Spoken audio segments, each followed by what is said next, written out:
it's great to be here with Tim, who's, you mentioned Taylor Swift, perhaps the only person who could succeed Taylor Swift in charisma that we could present this evening. So you can buy my bracelets out for that.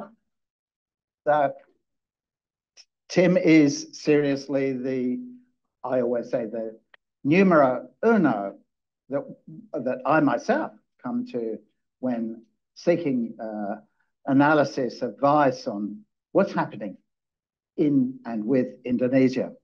So I'm going to get straight into it. I've got some questions here that I'm going to ask him. And the first one is, we've had Jokowi here, but quite soon, you'll say when, I'm not sure when the inauguration will be of his successor. What kind of person is Prabowo Subianto, the winner of the election? 58% of the vote. But we've seen people in other cultures change palpably over their public lives. For instance, I can think, because I first encountered him as a coup leader in 1987, Sitiveni Rabuka, who's become a quite ardent Democrat now in Fiji. Has Prabowo also convincingly changed since he first became known as a harsh military tough guy, apparently doing dirty work on behalf of his father-in-law, Suharto? Thanks very much, Rowan. And it's a real delight to be here in these fabulous new premises. Really impressive stuff. Yes, Prabowo has changed. He has changed repeatedly and never convincingly. So he is still, I think, the same guy. So to answer this question, I need to give you a bit of a bio about Prabowo. So bear with me, everybody, because it's an interesting story. So Prabowo, the first point about Prabowo is he comes from an absolutely elite family. He is born into what I always call the blue blood family in Indonesia. So he claims descent from the 19th century leader of the Java War against the Dutch, Diponegoro, who's a national hero. His grandfather was one of the independence leaders in a critical group of people who declared Indonesian independence. His father was part of a rebellion against Sukarno, but under Suharto went on to be Minister of Finance and of Trade and Research and so forth. So he has an absolute pedigree at the top level. And I think Prabowo has always wanted to match the achievements of his family and his ancestors. His own brother, his younger brother, Hashim, is a billionaire many times over, $8 billion, they say. He's worth huge holdings across Indonesia. So Prabowo wants to meet and beat this family record. It's always been his ambition. In fact, he's always wanted to be president. So he married into the family of President Suharto, the dictatorial leader of the New Order, married his daughter, and was fast-tracked through the army to become Lieutenant General. And then everything fell apart. So we had the Asian financial crisis, the disintegration of the New Order. And as Suharto's regime began to fall apart, 1997 into 1998, son-in-law Prabowo, who could see himself in line for succession, first of all, tried to defend that regime. And he was head of a special forces group called the Rose Brigade that abducted about 20 or so students, of whom 13 have never come back dead. Those who have survived spoke about being tortured and so forth, kidnapped, tortured, many killed. But then as things began to fall apart and became clear the regime was doomed, he then became involved in trucking, well, the allegations are that a competition broke out within the army for who might be the successor to Suharto. And he was involved in moving preman, or gangsters and militias around, and fomenting the disruptions that broke out in the capital. And Jakarta was in crisis with looting and robbing and so forth. And Prabowo is alleged to have played a big role in that destabilization, hoping he would rise out of the chaos and the military rivalry. Other generals are doing the same thing to take over from father-in-law. That didn't happen. Although he was head of Strategic Reserve, which is the biggest body of troops in Jakarta, what actually happened was Suharto's vice president, Habibie, was sworn in, and Prabowo claimed that he'd been promised head of the army, didn't get it. Wiranto, his rival, got it. So the next day he rocks up to the palace with a pistol and several truckloads of troops and bursts into the palace. And, you know, some say this was a coup, probably. It's a fair assumption to make. Anyway, it failed. He was stopped outside the president's office. The president got away. Prabowo was in disgrace. A few months later, he is cashiered, dishonorably discharged. That dishonorable discharge has later been formally changed to an honorable discharge. It's good to be successful, isn't it? So he was dishonorably chucked out of the army. His epaulets stripped off. He's thrown out for misinterpreting orders, all a bit vague and dodgy, but he was thrown out, and he went off into to a sort of voluntary exile in Jordan with his former American Army training course mate, the King of Jordan, and that seemed to be it. But this is the thing, as you asked me, Rowan, has he changed? He is the master of reinvention, and he comes back to Indonesia after this period of embarrassment and exile. And by 2009, he has reinvented himself sufficiently. He's become head of his own party called Gerindra. He's become a very wealthy businessman, assisted by his brother, who bailed his company out. And he's running for vice president. Go figure. That's an extraordinary achievement in about a decade. So he's back in the game, back to his old ambition, rehabilitated, because I think, you know, he is a rock solid member of this elite. I know it's a long answer, but I will get there. And he runs for election as the vice president on a ticket with Megawati Soekarno Putri, the former president, and they lose spectacularly. They challenge it, but they're out. But he doesn't give up. He tries again. This time he tries in 2014. And this time he's running on his own ticket for president as a nationalist strongman. And he rides his horse into stadiums. He has uniformed troops marching around. And he says he's going to return back to the Suharto system and unravel democracy, go right back to strongman rule. And that fails as well. So that doesn't stop him. Reinvention again. This time he runs again the 2019 elections. This time he runs as this is a dramatic pause, the Islamic candidate. So he reinvents himself as the candidate of Islamist groups in Indonesia. And this is utterly bizarre because, first of all, Prabowo has never shown any signs of public piety except during that election campaign. Secondly, his mother's Christian, and his brother is a fundamentalist, very active proselytizing Christian. So I mean, he's hardly the bloke you'd think he'd pick for the Islamic candidate, but he does. And that's because a few years earlier, there had been this highly problematic election in Jakarta where the Christian Chinese governor of Jakarta had been accused of blasphemy and had been tried, and it was a gigantic polarizing national crisis that led to him losing the election and being in prison for blasphemy. And I think Prabowo thought he could ride that tide of Islamic activism that was big in Jakarta into office. And so he was, you know, seeding the campaigns with Islamist leaders who, as a colleague of mine says, normally he'd be wanting to round up and jail because he has no particular sympathies with this cause except during that period. Anyway, he lost.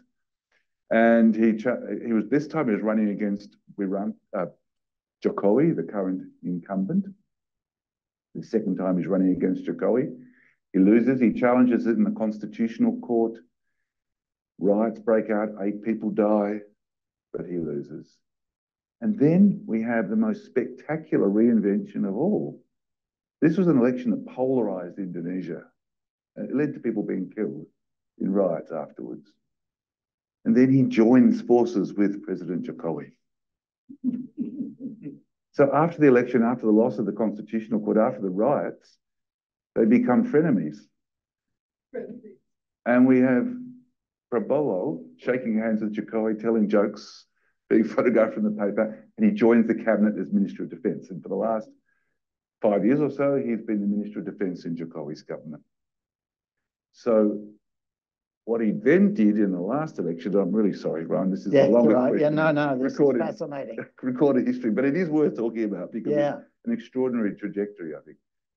So he's a relatively compliant, well-behaved Minister of Defence in Jokowi's government. You know, sort of hard to understand, but he pulls it off and he shows the rest of the elite, which in Indonesia is a democracy which the elite effectively control. They determine who the candidates are, and they fund the elections. So they make the decisions. And he shows them he doesn't always have to be the maverick and the outsider.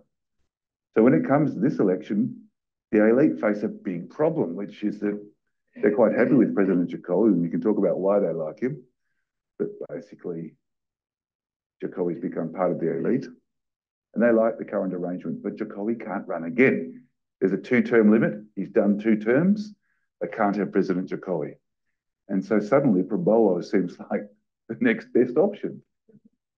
More to the point, President Jokowi is coming to the end of 2 terms and he's worried about what happens when he leaves office. How can he protect his family, his interests? How can he not be a target? How can he maintain influence? And so he joins forces with his former deadly enemy, Prabowo, and he backs Prabowo's ticket. And the electors in Indonesia see Prabowo as guaranteeing continuation of Jokowi's influence. So he joins forces with the man who defeated him twice and now is seen as the continuation of that man.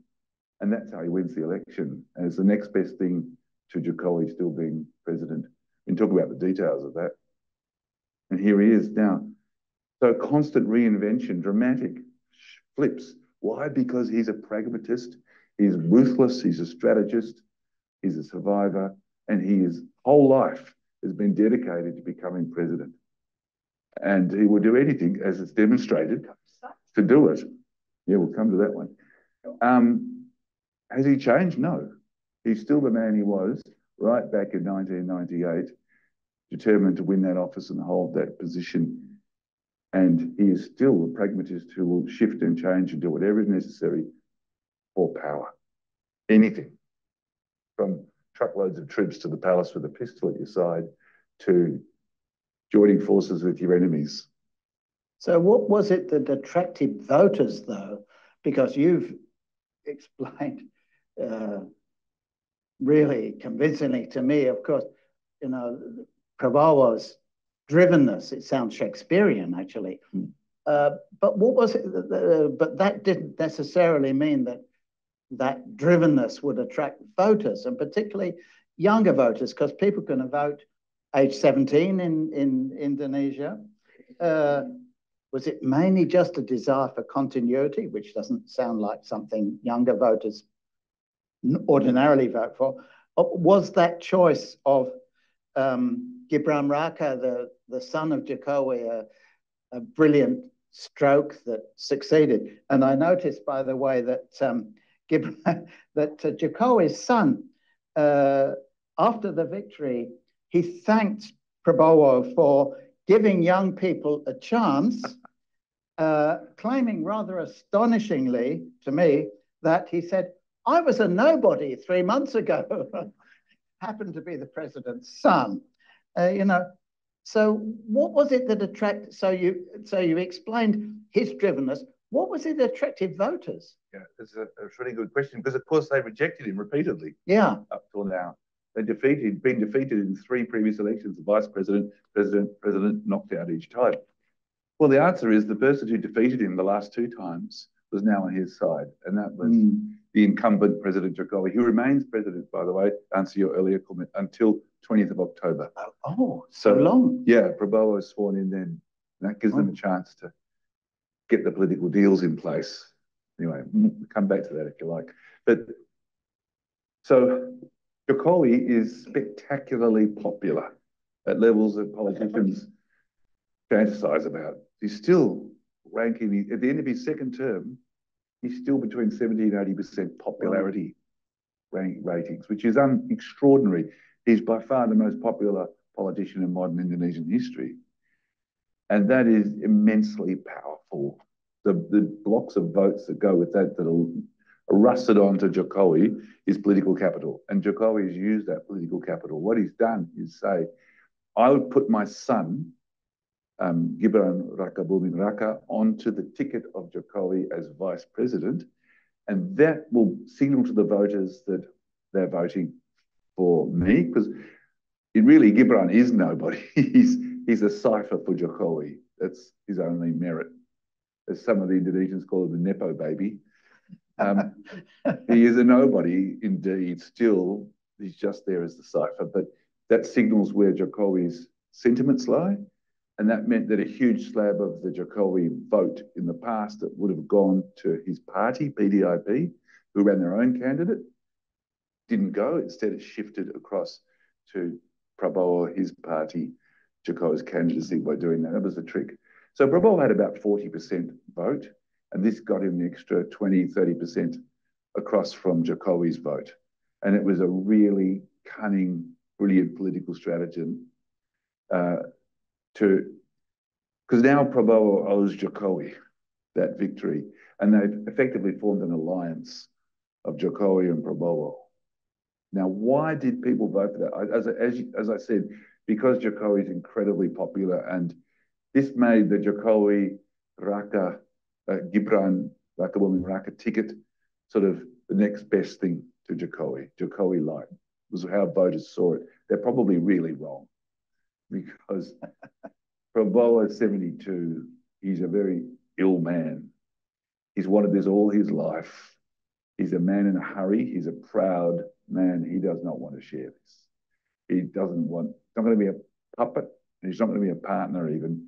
And at some point, my prediction is he'll cut Jokowi loose. But that's in the future, when it'll have to wait till Prabowo is confident. For the moment, they've got this grand alliance, which the elite all like because they think it's continuity. Continuity matters to the elite because it means they can keep their hands on their monopolies and their money and their noses in the trough. Now, why did it appeal to voters? Because they love Jokowi, and I don't know why they do, because Jokowi delivered democratic regression to Indonesia in an unparalleled fashion. But maybe the reasons are like this. The average age of the Indonesian electorate is 30. It's very, very young. Those people were 2 or 3, 4 years old when Suharto was in power and fell from power. They don't remember what Prabowo got up to. They don't remember Suharto. They don't remember the new order. It doesn't mean anything to them in particular. They just see Jokowi, who they like. And the Prabowo campaign ran this saturation social media campaign based around cute Prabowo, Gemoy, which is a word for cute grandpa Prabowo, Gemoy Prabowo, and cool Gibran, the young 30-year-old dude. And this meant animes and huge inflatable Disney figures of cartoon characters of the two of them, giant screens with these animes of the two of them winking at passers-by, which I thought was creepy. But it was really effective because you don't have the violent abuser who, by the way, has credible human rights abuses against him relating to his service in East Timor and Papua. Episodes such as bringing a Red Cross helicopter in that wasn't a Red Cross helicopter, but an army helicopter, massacres that followed. Huge, a whole range, I was in Papua, a whole range of abuses linked credibly to special forces under his command. So that's not the Prabowo they saw. They saw this anime Prabowo and the cool Gibran. So meanwhile, Tim, just briefly. Don't do briefly. No. But I would like just touch on the election itself. And it's very important, really. Indonesia is such a vast country. And when I was living in China, some Chinese people, party people would say to me, China itself cannot be governed by democracy because large countries need this firm smack of authoritarian rule. And I would sometimes say to them, well, look at what's happened in Indonesia. People said that here about Suharto, of course, as you well remember, that Indonesia is ungovernable except through that. But does seem to have become, in my perception, very convincingly democratic. And this election, 85% people turned out to vote, which is a very high turnout. We have compulsory voting, but that's freakish by world standards. So 85% is a really high turnout. So I'm just wondering how this election that's just happened compares with others that we've seen in Indonesia. And am I right that people really have got democracy into their system and they want to have a say, and they're exercising? I think that's absolutely right. I think it is right. I think Indonesians love voting. They want to have a say. And in a nation of almost 300 million people, it's one of the few ways in which the public can have a say in how their elite runs their country. Because once the elections are over, it's very difficult to influence governments, which are generally a big alliance of parties. The current alliance is over 90% of all the parties. There's no opposition, really. So once the government's in place, it's quite difficult to have a say. So elections are very important because they're the moment when the public can have a say. So you get these huge turnouts. I'm not sure if this is the biggest ever, but it probably is from memory.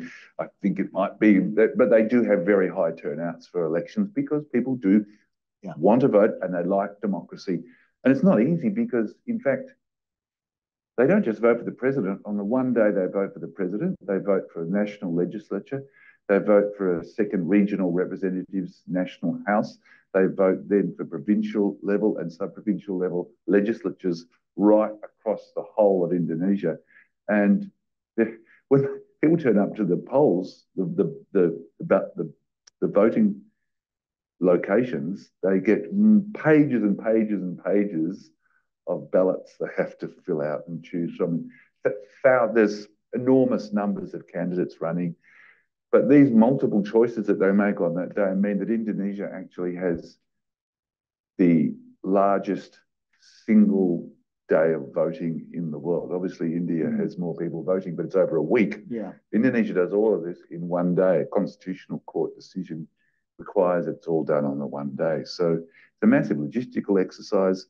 In the last election, hundreds of election officials died from overwork, from process of trying to gather all these votes, prepare everything, gather the votes, count them, and so forth. And although there were always allegations of fraud following the elections, and some of them are justified, in general, the elections are remarkably free and fair. In fact, given the logistics and the complexities and what's involved, it's remarkably effective. Now, that raises the question of why it continues. The answer is that effectively the elite who control the political parties have worked out that they don't really mind elections because they know how to win them now. So elections are not necessarily seen as a threat to the ruling elite now that they know how to do them because they're so popular. And as they say, as Prabowo said recently, in Indonesia, Indonesians vote for everything. It's pretty standard to have elections in context which we don't have in Australia. They have more elections than we do, more votes for positions which would be appointed here. But Prabowo does not like that. He just yesterday, I think, or the day before, he said, our democracy is too messy and too expensive and too tiring. He would know. He's running more elections than anybody else, I think. And his long-standing party platform position is to wind back the democratic reforms and go back to the New Order political arrangements of the 1945 Constitution before the reforms were introduced in the post-Suharto period. And what about the parliamentary election? That's one of those held at the same time. Just many parties in Indonesia, and the three parties which got the most vote still only getting between 14 and 18%. Golkar, Gerindra, Prabowo's, and PDIP, Megawati's old party. Those, and now Joko. And so the parliamentary vote was quite split. Does it mean anything? Does it make it hard for the president to get legislation passed? or you were saying Jokowi has managed to get a coalition so he can get everything easily passed. What does this election we've just seen mean in terms of the parliament? Yeah, no party's been able to win a majority since democratisation took place.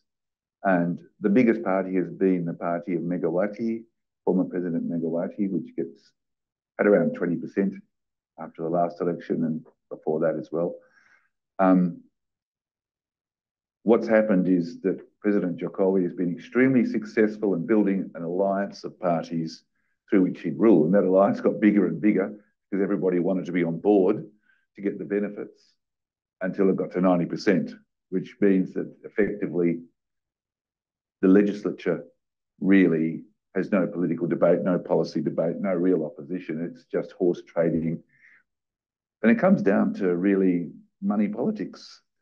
We will vote for this bill because it's politically helpful for us to do because we're supporting the president on this one and therefore he'll support us on this one next week, or because someone's paid me a lot of money to vote for it.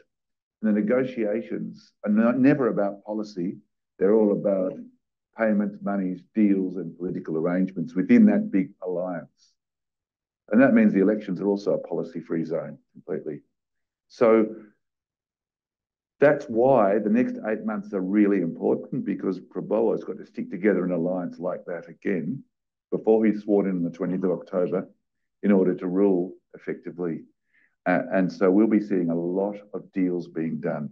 And that means that the people who funded the campaigns, the oligarchs, the tycoons, Prabowo's brother, and many others, big media barons and so on, who poured millions and hundreds of millions of dollars into these campaigns, they need the payback.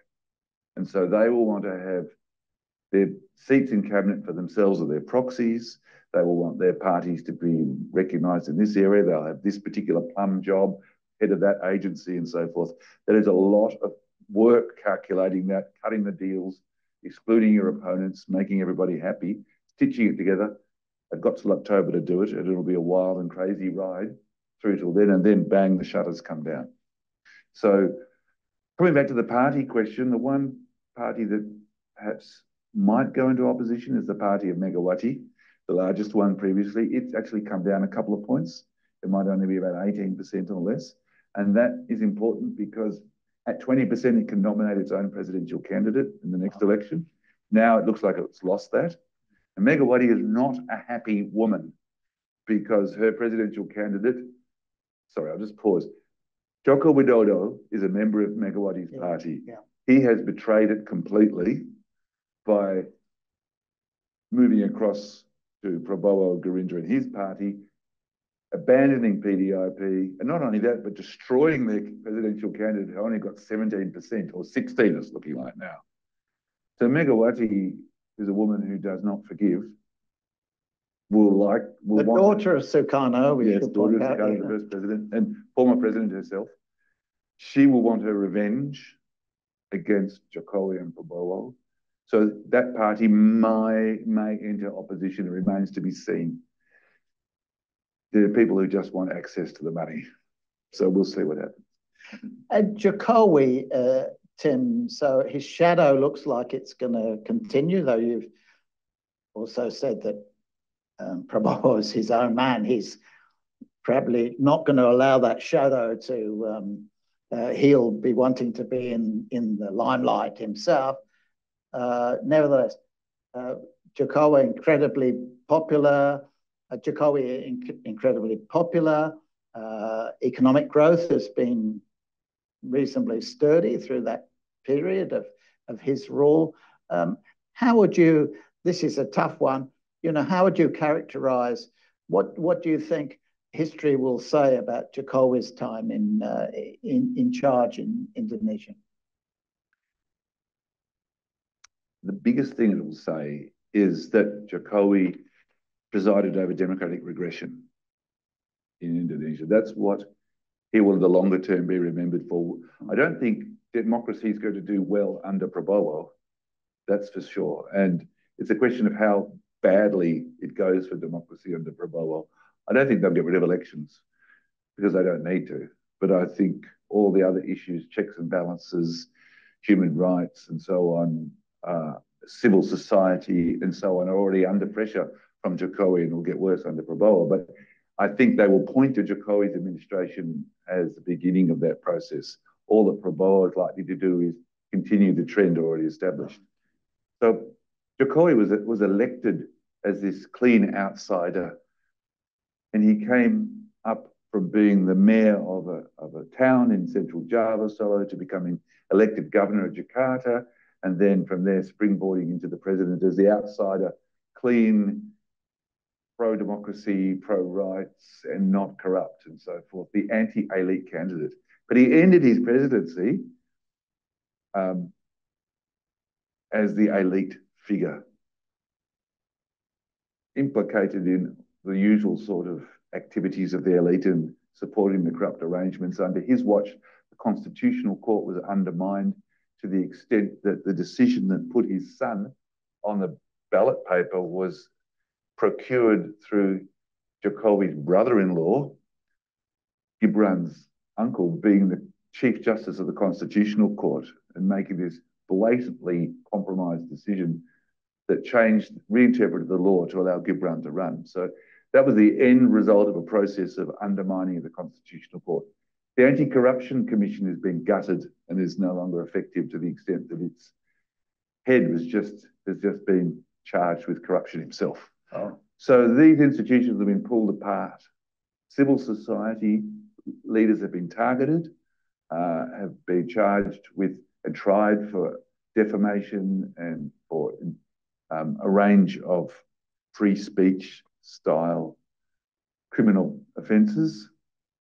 And they've been, I think, nobody in civil society in Indonesia would dispute that they are intimidated. So ironically, there's also a lot of discussion now, including from Prabowo, but also from within Jokowi's circle, about ending elections for local heads of government, which is deeply ironic given that Jokowi came from that background himself and rose to power that way. That's now a platform position of Prabowo's party. And I think Jokowi supports it because now that he's ensconced in the elite, he doesn't like challenges from the outside. So I think his initial supporters have been deeply disappointed by him, and I think he'll be remembered for that. From his point of view, he would like to be remembered as a sort of infrastructure president who is committed to modernising Indonesia with focus on transport hubs, on communications, on maritime linkages. A new capital, Nusantara, in East Kalimantan. Yeah. The ultimate vanity project. But I mean, he has been very successful in many ways as an infrastructure president, not to the extent he wanted, however, because of COVID, which disrupted his legacy. And I think he feels frustrated that that part of his legacy has not come to pass.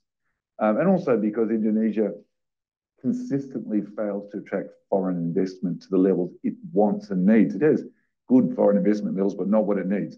And Jokowi committed himself very early on to ramping up foreign investment in Indonesia to fund all this development work, and never managed to hit those targets. Some has come from China, hasn't some it? Has come like deep famously in nickel, which is destroying the Australian nickel industry, we seem to think. Yeah, that's right. He has pushed very hard on foreign investment, and he's got investment from North Asia, from China, as you say, but never, and from the Middle East even, but never to the extent that he wants. And Indonesia constantly misses its targets on that, even under him. And then we've got the vanity project of Nusantara, the new capital, $50 billion. Prabowo has also committed himself to a policy of free lunches. It's a great metaphor, isn't it? Free lunch. This one's not free either. $29 billion for free lunches for school children across Indonesia. Indonesia's got severe problems of stunting, child health, also infant mortality, maternal mortality, which are below sub-Saharan levels. I mean, Indonesia really has some very significant health, maternal and child health issues that are really out of whack with its emerging middle-class status. So Prabowo has made this big commitment to lunches, which no one can see how it can be funded. And how can that be funded alongside this new vanity capital in Kalimantan? The idea about this new capital, Nusantara and Kalimantan, is that it would take the pressure off the capital city, Jakarta, which is 30 million, sinking at 10 centimetres a year, frequently the world's most polluted city. But of course it wouldn't. All it would do is create a new Canberra. Yes. where you'd have a lovely, clean, green city in the middle of Kalimantan, where the government officials can all go, and not even any students, unlike Canberra. So you have all these government officials in this lovely, clean, tiny city in the middle of this jungle. Jakarta's still there. It's still got 30 million people. It's still sinking. So I personally think it's an absurd project. Prabowo is committed to continuing it, but I can't see how these commitments can be funded. So we'll have to see. And religion, Tim, something important. So founding document or founding part of the Republic of Indonesia, of course, Pancasila, the equality of the faiths, but at the same time, Indonesia, the world's most populous Islamic country. How do you see that? Is that what's changing there under Prabowo? Is Islam on the march in Indonesia, or is the longer term profile of a moderate Indonesian form of Islam, which many of us have seen when we've visited and so on? Will that be maintained and will that remain dominant? Or we're seeing changes there or not?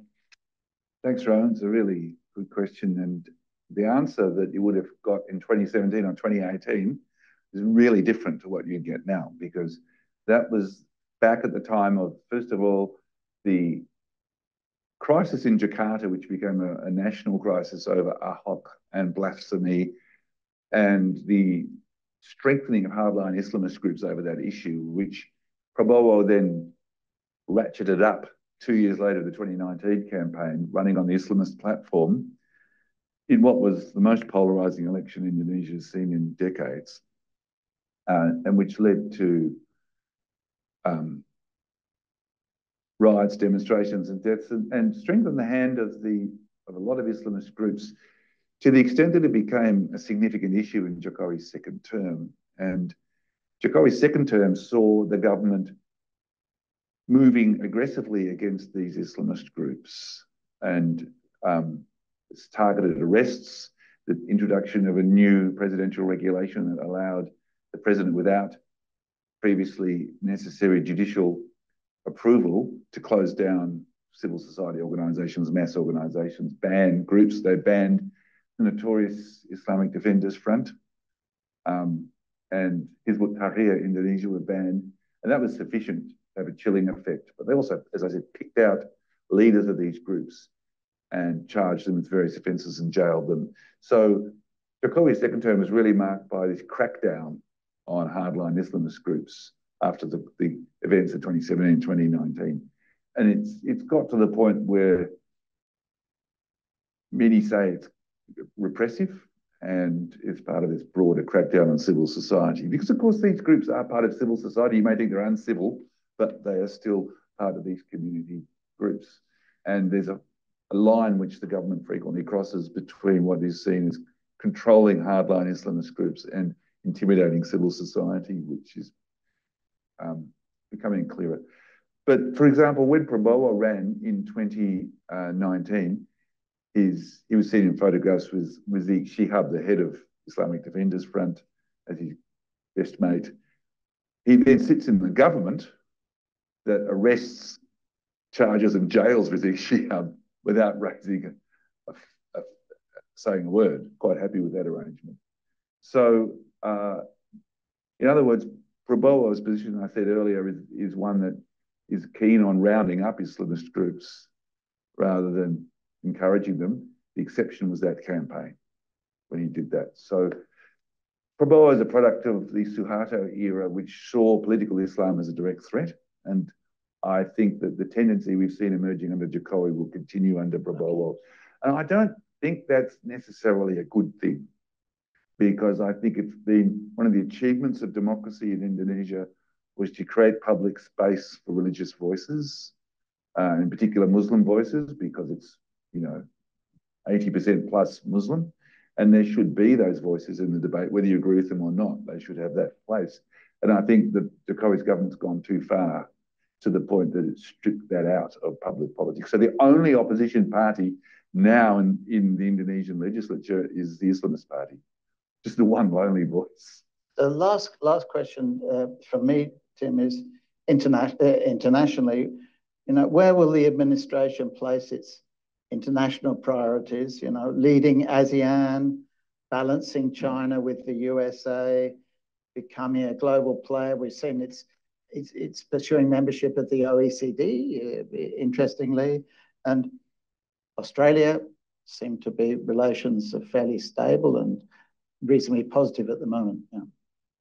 I don't think it'll change, is the short answer, because whatever is said, whatever policies may change in Indonesia from time to time, it's ultimately a rock-solid member of the Western Alliance. Now, it calls itself non-aligned, and it's proud of its non-aligned status. It will continue to be a non-aligned in its public positioning, and it will demonstrate that by doing things like trying to broker a peace between Russia and Ukraine, which Prabowo did very unsuccessfully as defense minister. But when push comes to shove, Indonesia has been part of the Western Alliance since Suharto came to power in '65, and has never really moved from that. So what I mean by that is that if there's a conflict emerged between China and the United States, Indonesia would play it being neutral, but in reality would never be on China's side. That would never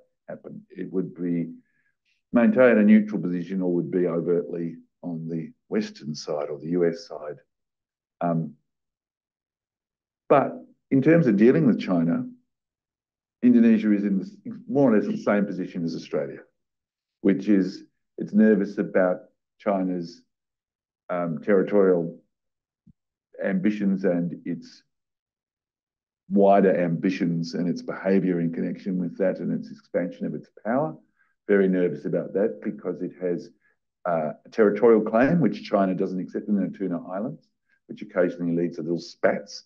So it's nervous about that. It doesn't like that, but it's also heavily dependent on the Chinese economy, heavily dependent, as are we. But Indonesia handles that relationship much more successfully than we do, because it has been able to walk that line with greater freedom because it's not overtly tied to the US in the way we are. So our capacity to negotiate that is extremely limited by our alliance. Yeah. Oh, that's a nice word, yeah, alliance. So, well, it's a technical word, actually. It's a technical word. Whereas Indonesia has more freedom to move around that. But ultimately, it's in the same position. Needs the economy, doesn't like the security issues. And when push comes to shove, it would never be on China's side for a whole range of reasons. Thanks so much, Tim. And now over to you. So yeah, Alistair, Tim, thank you very much. Yeah, we've got a roving mic to come around the room, and if anyone on, let's just come to Zara. There you go, and then we'll work our way back. Is that working? Zara Kipton, National Vice President. Prabowo was banned from visiting the United States. I assume that's been overturned, but I'd like to know why, when. If he would be inaugurated in October, just before the US presidential election. How would you see Prabowo getting on with a possible Trump presidency? They might have quite a lot in common, possibly. I'd like to know what you think. Also, Papua and West Papua, is there any difference? Will he have any difference in the approach to sort of separatist elements of that situation? Okay, on the first question, Prabowo was denied a visa to the US for a long time until he became defense minister. And the US just said, well, we can't maintain that position. And Australia has the same position too. It dealt with Prabowo as defense minister quite effectively, because in fact, Prabowo actually has quite a few connections into the ADF through training courses and so forth. And they found him, neither the US or Australia found Prabowo difficult to deal with, because he can be quite he's quite used to the international environment. Because his father went into exile as a result of a rebellion against Sukarno before he became a minister with Suharto, Prabowo was educated overseas, including in England and elsewhere in Europe. And he's quite an urbane, sophisticated person, at ease internationally. So he's not, these foreign governments don't find him difficult to deal with because he can play that game. So the human rights issues were, oh, that's a bit of a problem, isn't it? Come on, here's the visa, the usual approach. And I think I think those issues just evaporate because he has never been charged, tried, or convicted. Soldiers under his command have been tried and convicted, but he never has. So I think it evaporates. And Papua? And oh, sorry, yeah. Well, Trump becomes president, God save us all. I really don't think it matters who's the president in the US in particular, because the Indonesian position won't really shift in relation to that. It's a sort of reluctant member of the Western alliance. I mean, this is sort of heresy to say, because Indonesians will never admit this, but it's always the case that when push comes to shove, that's where it ends up. And so there are issues over Israel that are quite difficult for Indonesia to manage in its dealings with the US, and that will continue because it's aggressively rock solid behind Palestine. It deals quite aggressively with Israel. But apart from that issue, there's not that many differences between them. Turning to the question of Papua and East Timor, the question of Papua, the secessionist movement there, we've got to remember this is the man who commanded special forces in East Timor and Papua against secessionist rebels and who has been accused of extensive human rights violations, credibly, in those locations, and who is a man who is seen as an expert within the army on proxy militias and running them, which is a technique he's used previously in political activities in Jakarta as well. He has no sympathy whatsoever towards secessionist movements in Indonesia. He's been a man who fought in the field and breached human rights rules in putting them down. So zero sympathy and zero tolerance. And I think that the current government of Jokowi made a lot of fuss about a different approach to Papua, which turned out to be completely rhetoric and nothing else. And, did things like when demonstrations broke out about the treatment of Papuan students, slow the internet down and cut the internet in Papua in order to restrain demonstrations and so forth there. So this is a government that has current one has little sympathy towards the Papuan issues, no matter what it says. Has been part of a process of breaking up provinces to make them easier to manage, divide and conquer. And I don't think that will change under Prabowo, except that if he feels directly attacked or insulted or that a situation has become a crisis in Papua, I don't think he would hesitate to use military force.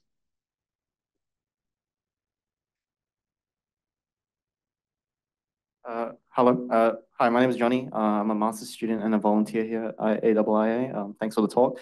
My question is regards more into Indonesia's international relations. So you say that Indonesia, in truth, pivots more towards the West.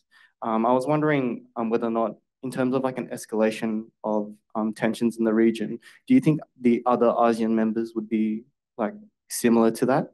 Or do you think that would cause some sort of tension within ASEAN, the ASEAN community? What are your thoughts on that? I'm a one-trick pony. I do Indonesia. That's about it. Look, I would say this, that ASEAN's already split over China. The northern states are already, Cambodia, Laos, and that's already a big issue within ASEAN, Myanmar as well. So, I mean, ASEAN is already split. That split would just become deeper in the event of the tensions escalating. And I'm sure they will escalate. How far they will escalate is a different question altogether. But I think you would see that split deepening in the case of tensions escalating.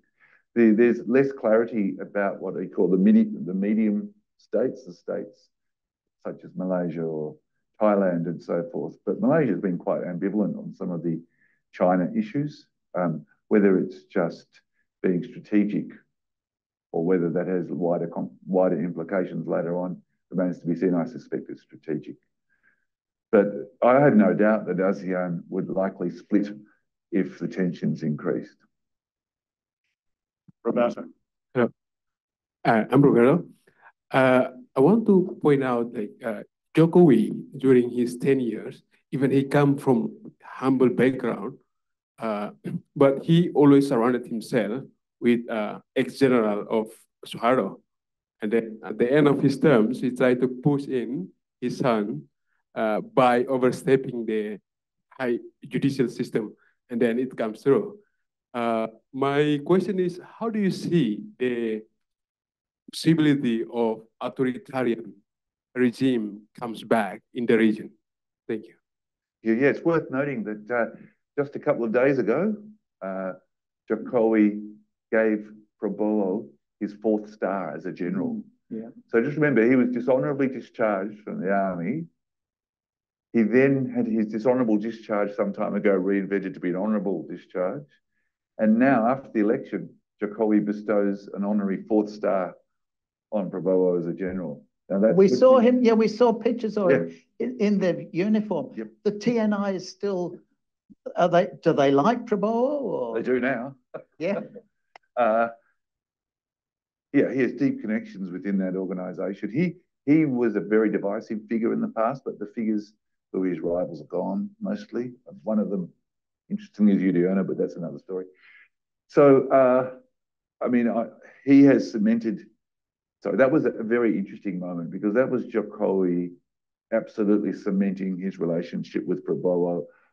Prabowo achieves his life's ambition of becoming president, and at the same time, the great humiliation he had to suffer, something that burned within him for decades, that he was thrown out of the army that he loved, is now being cured by this grant of this extra star. So those two things happen in close proximity, both delivered by Jokowi.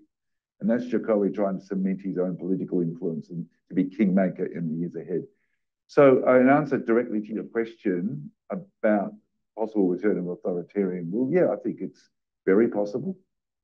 I don't think elections will stop because I don't think they worry the elite, because who from outside the elite can win an election in Indonesia? The last person who did that was Jokowi, and he's a member of the elite now. So the elections will continue, but in terms of this authoritarian government that really has no opposition and has been able to intimidate and stifle civil society, which has been able to impose restrictions on free speech, and which has been able to restrict or prevent institutions of democratic balance, such as the Constitutional Court of the Anti-Corruption Court, from functioning. I mean, they're gutted. That tendency will continue, and Prabowo is quite open that he wishes to dismantle those reforms. It's part of the official party platform of his party, Gerindra. He said it just a couple of days ago that this is too messy, too expensive, too tiring. I think that if he feels secure in his position and his power alliances are in place, then he will gradually move to further repeal the institutions of democracy. That will probably happen later in his term when he's more confident. But I suspect it will come. But as I said before, that's not new. That's just continuing this trend towards authoritarianism.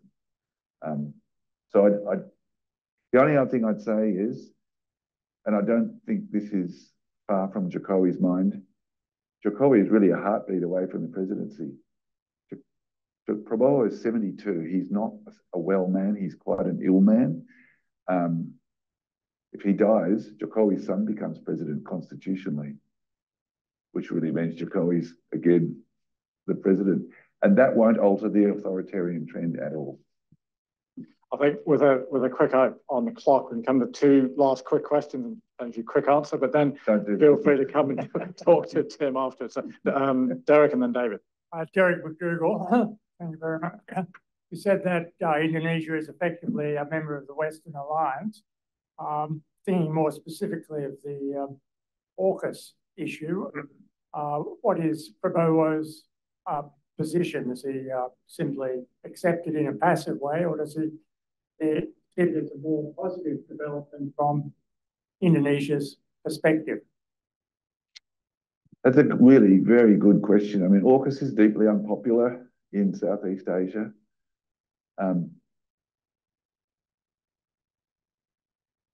But it's also seen as strengthening the region's position as against China.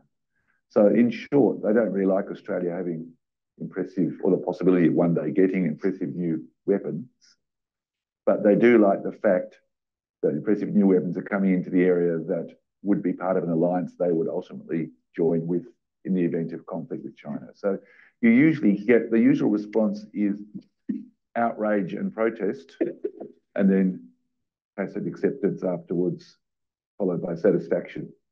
That's the usual process that happens with these things. So the short answer is I don't think we're going to... You probably have rhetoric opposing AUKUS and the subs and things like that, but I don't think that would really be followed through in any serious policy fashion, because I think ultimately they see it as not a bad thing. It's like the Marines being rotated through Darwin, which led to protests until the protests were quietened, were cut off by the government because they suddenly realised that having Marines in Darwin was not a bad thing vis-a-vis China. One last quick question, David. Yep, absolutely. So you've been discussing the human rights violations of Prabowo Subianto. I was just curious, from an Indonesian perspective, how much currency does the concept of human rights have, particularly for the young voters, and how much do they care about the past history and any implications it may have for their future? There was a long-running protest every Thursday outside the presidential palace to recognise victims of human rights, in particular people who've been disappeared, called Kamisan, where widows and mothers of disappeared people would turn up and maintain these protests. These were quite big protests. And gradually over the period of the current government, they've declined and declined and declined. They're still running. There was still a Kamisan event recently. And one of the women who turned up at the Kamisan event was the mother of one of the students disappeared by Prabowo's Rose Brigade back in 1998. But the numbers are declining, not reported all that much. There's no prospect of anything being done. Joko has completely abandoned the promises he made about justice for victims of past human rights. And it's such a broken promise, it's not even worth raising, and no one raises it anymore. It was part of the Nawacita policy positions he took. And there was some protest when he failed to take action on these matters, but no one even bothers to protest about it much anymore. So I think a position has been reached that people realise there's no prospect of anything being done, and sort of evaporated. It was a very big issue, but now I think people are becoming intimidated about raising those issues. And so civil society now, instead of launching protests and demonstrations like Reformasi Corrupted, with the huge demonstrations that broke out a few years ago, coordinated by civil society, protesting against the introduction of a new restrictive criminal code and other changes that would unravel rights, for example, for labour unions and so forth. They were the biggest protests seen in Indonesia since the fall of Suharto. But now I don't think civil society could do that, because they've been so intimidated and are so weakened and so undermined. So I think Indonesians do care about human rights. I think civil society cares about it deeply, but it's getting harder and harder to do anything. And the election of Prabowo and the dwindling attendance at the Kamisan tells you that story. Okay. Well, Tim, thank you so much for your insights. Rowan, thank you for running the conversation. I think it's been an absolute privilege to hear so much wise and broad detail. So please join me in thanking Tim and Rowan very much.